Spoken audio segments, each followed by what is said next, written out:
Hey everybody, it's Adrienne Michelle. So this is gonna actually be my first video pertaining to the world race. So I am in month 1 of the world race and we are currently in Peru. So I just wanted to share with you the things that I have personally thought would be beneficial to someone who was going on the race, because there are a lot of questions you don't get answered before going on the race, and also different people care about different things. I tend to care about a lot of things. So let's get started. Also, these are not in any particular order. These are literally just written down as I came across them, and I was like, that would be good to share. So month 1 in Peru. I am currently not completely finished with this month. We have about 5 more days, but this is the first day where there's like no noise going on. Like no one else is in here except for one other person, and she literally just came and got toilet tissue right before I started recording. But this is probably the quietest I'll ever get it. So with no further ado, let's begin. Also, if you hear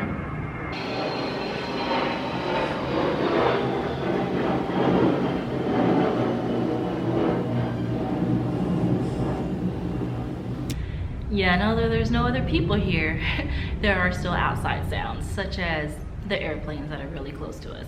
So here we go. The first thing that I would tell you to do is learn the language. So we are in South America right now, and so of course they speak Spanish.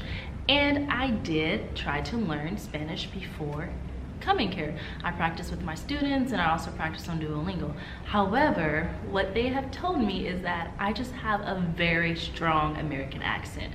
And you know, I don't know what to do with that. So for the most part, I understand what they are saying to me, but they don't understand what I'm saying to them. So the best thing to do, if you didn't already know, would be to get Google Translate.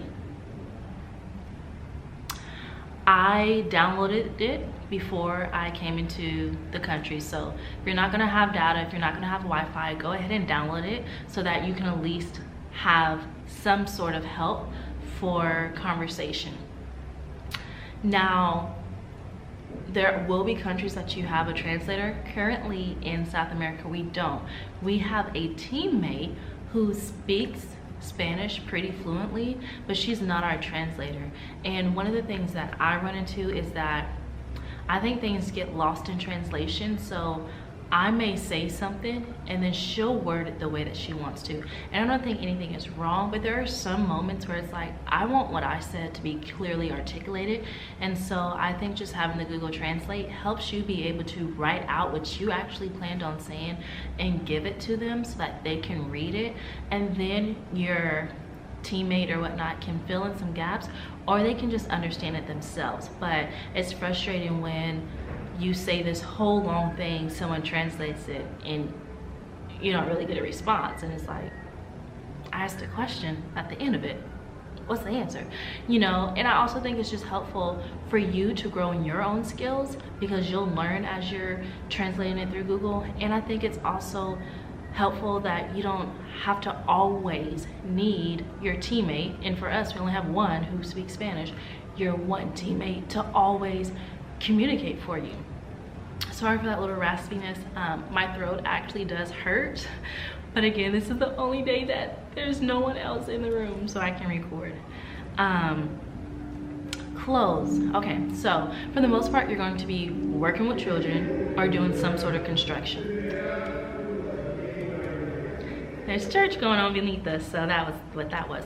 But if you're doing construction, mainly if you're doing painting, I just always advise turn your t-shirt inside out so that if any paint gets on your clothing, it's not that big a deal, because the way they're intended to be worn won't be stained.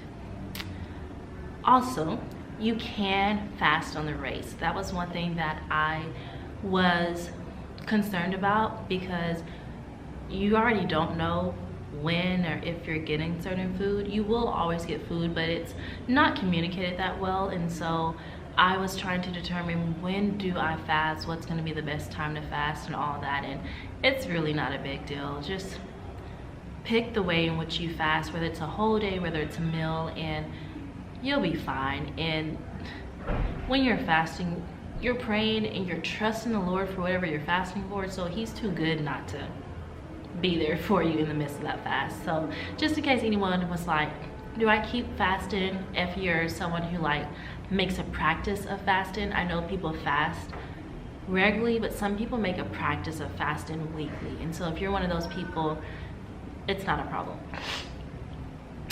Also, this is for the ladies. If you live with brothers and they never put the seat back down after they use the restroom, this is probably one of the times when you should be grateful for them. You should actually just let them keep leaving the toilet seat up, because you're not going to find a toilet seat that actually has the seat on it. You know what I'm saying? Like when your brothers lift it up and it's just like the doo-doo-doo and you can fall into it. Well, that lid is not on any of the toilet seats. Where we're staying at right now, there's one toilet seat that does have a lid, and it's in the guys' bathroom. So we all go to the guys' bathroom to take a dump. So far in Peru for us, our meals have been awesome. Marita is the pastor's wife and she does all our meals. I'm telling you, she is making fishers and bread loaves multiply. I don't know how she does it, but the food is so good. So in this country where we are at, we have had great food. It has not been a concern. Yes, there's always bread for breakfast, bread and jam, and there's pretty much rice with every meal. And honestly, I'm already sick of bread, I'm already sick of rice, and it's the first month, so that's probably the problem for me, but God will work it out in the future. But the meals are still good nonetheless. And on that note, with water has been an issue for me, because every missionary trip that I have done, we have always been provided water, like at the front, like come get bottled water, divvy it out to people, and that has not been the case here. So I want to warn you that up front, because if you have filtered or boiled water, they're not going to provide you with purified water, and that's a struggle for me, because boiled water does not taste the same. So if you have the means to, and you're able to set aside money, or let your supporters know when you're raising funds that you'll have to buy your own purified water if there's no water, then go ahead and do that now if it's a big concern for you. I'm in month 1. I don't know yet. I'm going to get used to it and keep trying it. But we were blessed to have a month 11 team have to stay with us for some unknown reason, and they've like shared a lot of information with us, and so far most of them have drank boiled water and they're still alive, they're still here, and they haven't went to the hospital, and so it's okay. That's my biggest concern, is I don't want to get sick by not drinking purified water. So yeah. Restrooms, again, if you are afraid to use the restroom in the dark, just pray, get used to it, have some scriptures to go to. I know, like, I'm freaking 30 years old, and being in an unknown place in the dark, having to go use the restroom by yourself, for me, that's still a big thing, because I'm in an unknown area. So mainly this was in the jungle, and there's a lot of animals making noises. So pray about it, do your thing, and just, yeah, the Lord's gonna grow you in that one. Back on food, churros. Guys, in Peru, the churros are awesome. They're like handmade with the dough, and then they put the caramel on the inside. Like, don't get the churros that you're used to in America. Make sure you get the ones that look like a loaf of bread, but they're hot and they have caramel in the middle. Okay, so that's all that I have to say there. Now, as far as buying things, if you are taller, okay, what's tall? If you're above 5 feet, I'm 5'5" and a half, 5'6". Some people think I'm 5'8", but if you're over 5 feet, you're tall in this country. And for ladies, if you wear bigger than a size 6 or 7, your feet are big.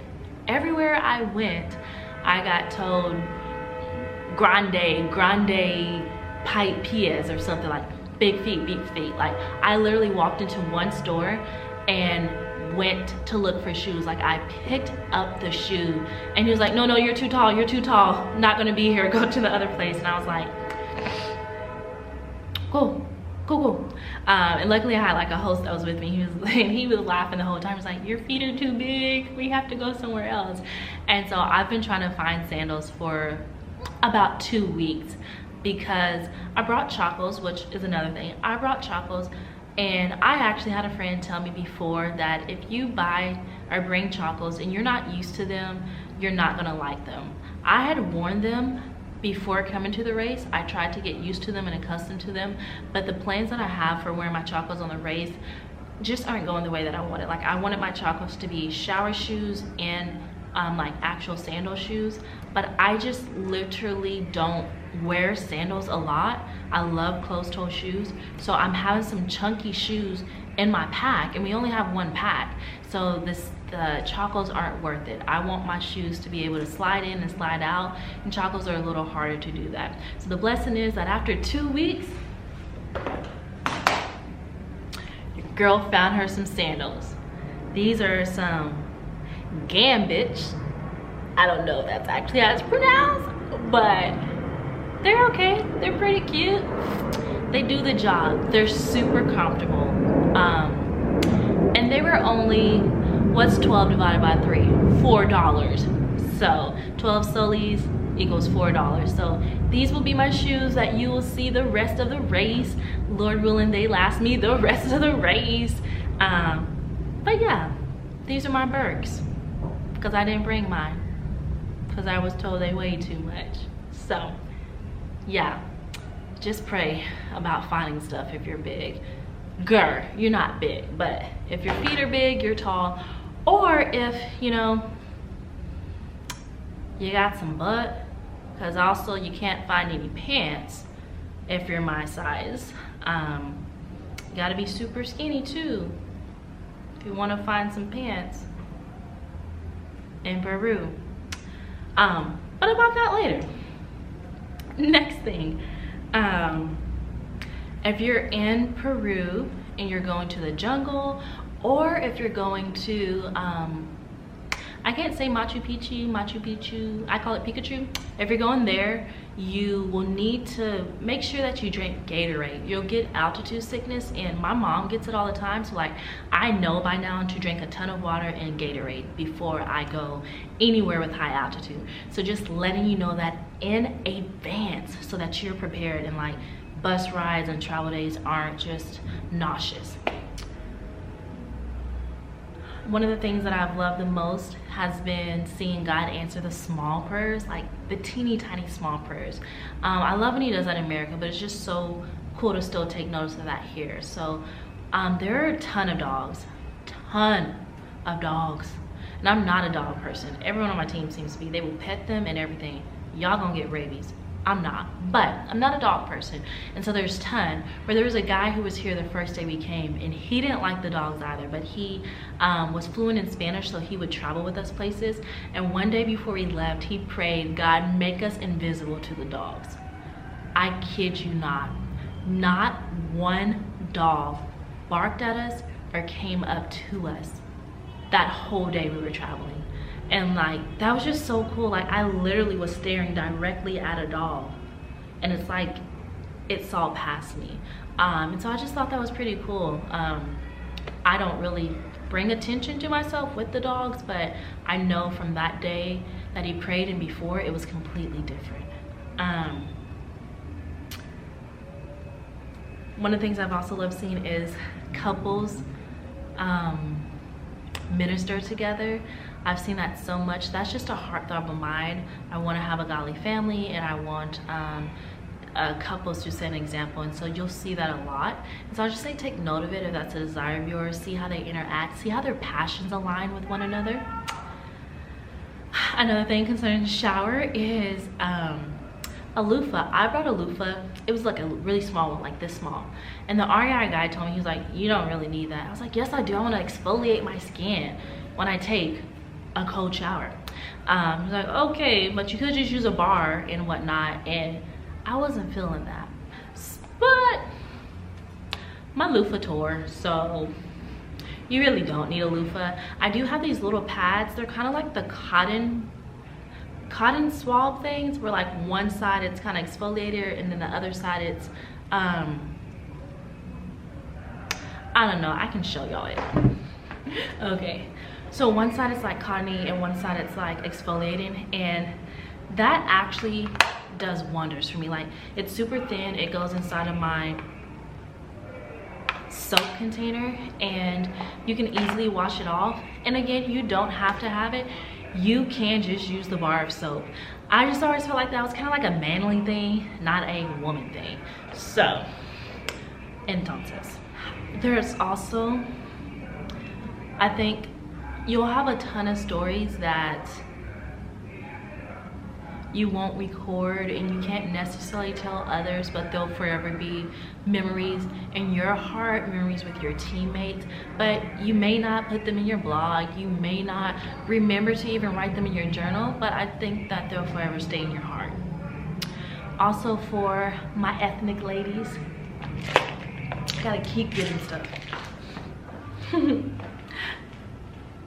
Okay, so for my ethnic ladies, like your hair is different, I want to advise you to get the grease that comes in the container and not the oil. So I thought that I was saving money and space by getting the oil, and I'm sure that I am and that I was, but just know that the oil is going to leak more. So I had the wild growth oil that's like a whole concoction of different oils, which I will need for my hair because it needs to be moisturized. But also, yo, all these people got lice on their hair. Now I know I'm not about to get lice because of my hair, but still, the stuff I put in my hair, ain't no lice about to stay in it. But just make sure you carry it. So I ended up finding this container, which was awesome to put my oil in. But I think if you didn't want to go through the hassle, buying the grease, the actual grease, would be better instead of using oil. But that's up to you, pros and cons, because if you do get the oil like this, you put it on your hair, you can put it on your skin, you can do whatever you want with it. So that was just something that if I had to do it differently, I might have bought the container of grease instead of the oil.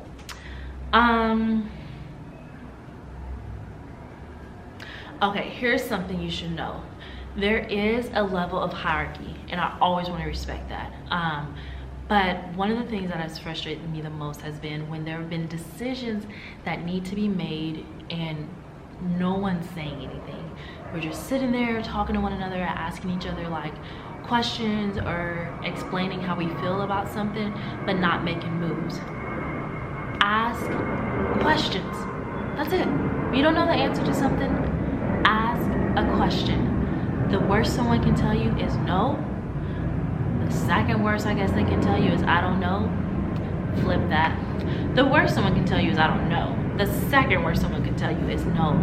But rather get the answer than not know, than just sitting there, you know? Earplugs. Now I think everyone knows to use them, but I don't like putting earplugs in my ear. They make me sleep uncomfortable. But at the end of the day, when you have people snoring and you don't know who all is staying in the same room as you, just put some earplugs in. You can listen to music, you can put like the actual earplugs in, or like the best thing to do would be to get those earbuds that like slide into your ear and they're noise canceling. Because not only do you get to cancel out the noise of everyone else, you also get to listen to what you want to listen to and fall asleep nicely. And I don't know why I still have this in my hand, but I guess it's my new microphone. Slip-on socks versus socks. You don't need a ton of socks. You only need about 5 socks. But I would just say if you had to choose between what you're gonna bring on the race, the slip-on socks, like the no-show ones, probably aren't worth your time. They just fall off a lot. And if you do choose to buy them and bring them, just bring one. You only need one. Like Vans and stuff. Also, any toiletries, you can get them in a store. They may be a different brand, maybe a different price, but you can get them in the store. So don't like try to pack a ton of them on the race. I did, and it wasn't necessarily because I thought I couldn't get them. It was more so because I had a lot of toiletries samples, and I just felt now was the best time to get rid of them. So if you're okay with your pack being a little bit heavier at the beginning, I'm sure it'll get lighter as we go.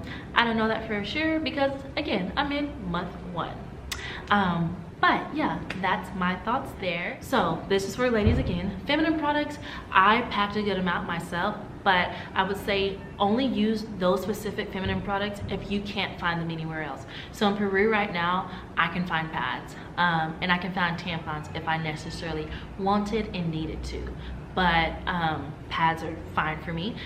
But what I would also say, this is a big, huge thing for ladies, is just be aware that we know you have to figure out what you're going to use for your cycle. Some people use a Diva cup, some people got like the shots, some people got the IUDs or whatnot. Depends on how your insurance and your money is flowing. I was running out of insurance, I have anemia, and I had some things, so I chose to do the pill. And I did take them before training camp and before the race. But I want to advise you, like straight up, I have spotted every single day, and it's annoying, but I already paid for these pills, so like I'm gonna use up what I paid for. But also, I don't know yet how I feel. Would I rather spot every single day, or would I rather have a whole week of a heavy cycle? That's up to you, but I think that it's better if you know it beforehand than waiting to get on the race. And there's so many things that once you get on the race, you're not gonna know, and you're not gonna know are gonna happen until you're there. And so you really don't necessarily have to figure that out. But I wanna just tell you, like, I had girlfriends tell me like, I didn't like how much I spotted, and I thought it was just like a shorter term thing. Mine's is for 11 months. Who knows if this will go away or not? But I'm not gonna be taking them after the race, so I might as well use them. My camera cut off, so I'm back. Yeah, so that's like my advice from big sis to little sis. Yep, I say big sis to little sis because I'm sure no one's older than me going on the race. So anywho, so yeah, that's my advice. And then also what I would say is, just as far as provision, what you need, what you don't need, I believe God is going to ultimately determine that. Because let me tell you guys,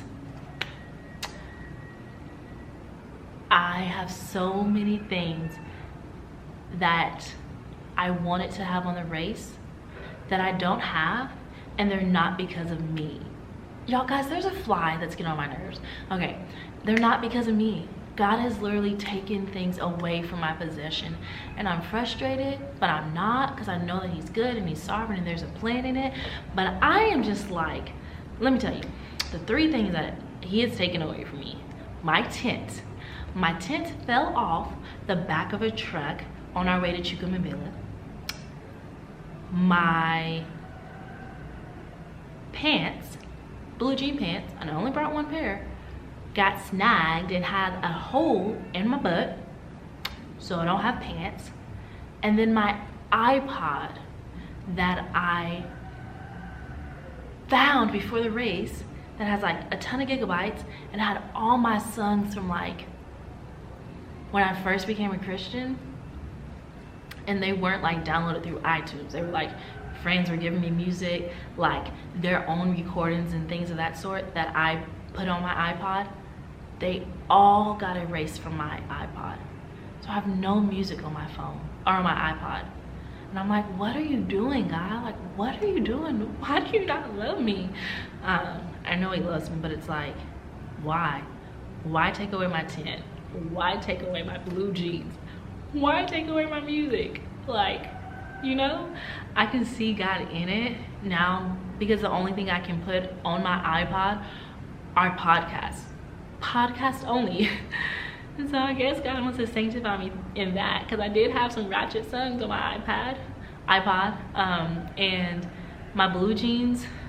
I really don't know why the blue jeans, but they were my level of comfort, and maybe God just doesn't want me comfortable at all. And then my tent, I I really didn't want to bring the tent in the first place. So that's actually a blessing because now I have a reason for not having a tent because it fell off. But your girl was going to return it to REI and get her $150 back. So now she can't do that.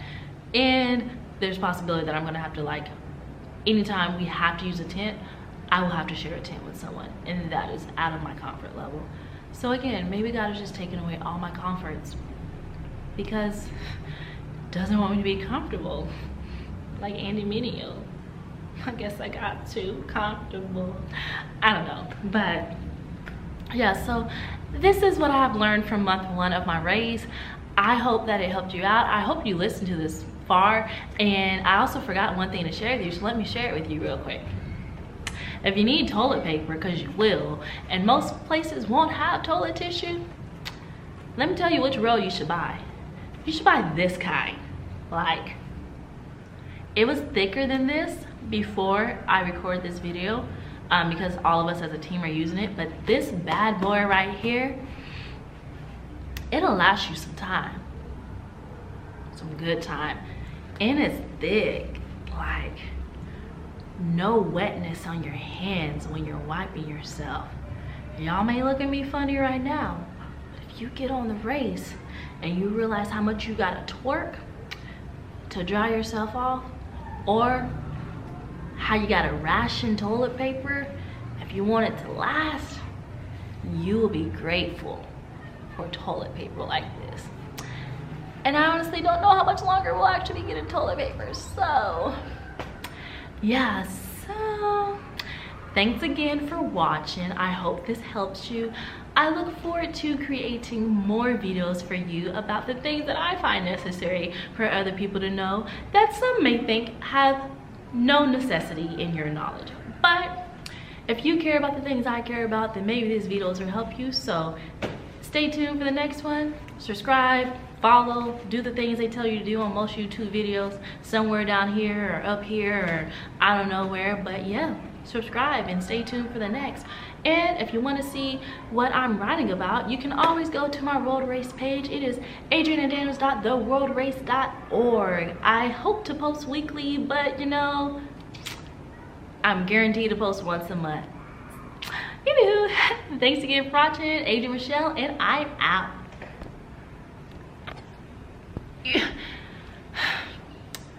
I tried to do a Conor Gall thing and it didn't work.